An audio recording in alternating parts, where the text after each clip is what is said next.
Kematian nggak nunggu kita lunas hutang dulu.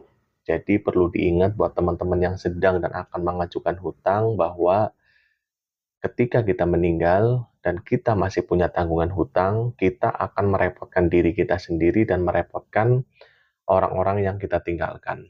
Ya terkait dosa dan lain-lainnya soal hutang, kalian bisa browsing sendiri karena mungkin akan terjadi perbedaan pendapat. Tapi yang nyata adalah akan merepotkan orang-orang yang kita tinggalkan, entah istri, anak, orang tua, atau keluarga, atau saudara. Jadi perlu diingat benar-benar ya buat kalian yang akan mengajukan hutang atau sedang proses mengajukan hutang, bahwa kematian itu bisa datang tiba-tiba. Itulah yang saya sesalkan. Doa saya sekarang apa, ya Allah, jangan cabut nyawa saya sebelum saya melunasi hutang. Karena saya nggak mau juga menanggung beban di akhirat karena hutang saya, dan saya nggak mau membebani orang-orang yang saya tinggalkan.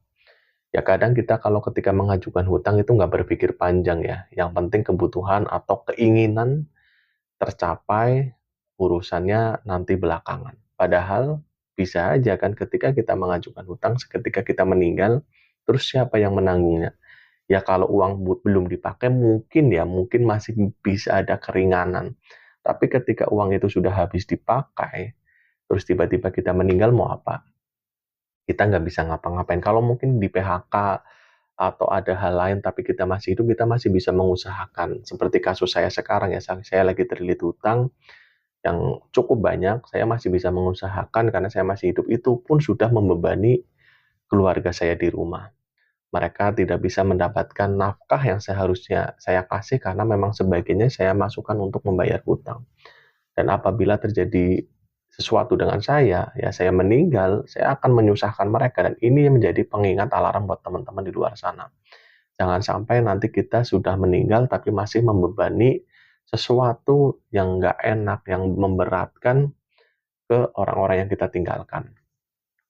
Pikirkan baik-baik ketika akan mengajukan hutang.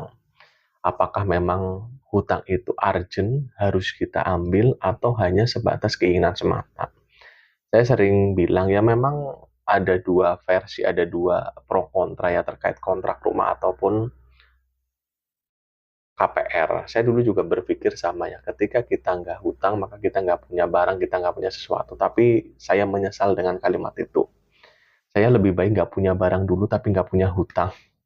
Karena kita nggak tahu kondisi kita ke depan seperti apa, dan hutang itu ternyata bikin ketagihan. Nambah lagi sampai akhirnya ya terjerumus sendiri ke dalam pusaran hutang.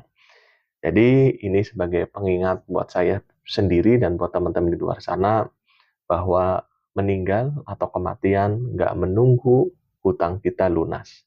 Kematian bisa datang kapan saja. Jadi pastikan ketika mau berhutang itu benar-benar udah dipersiapkan, udah diperhitungkan secara matang bersama istri, bersama keluarga di rumah. Semoga video ini bermanfaat dan sebagai pengingat kita bersama.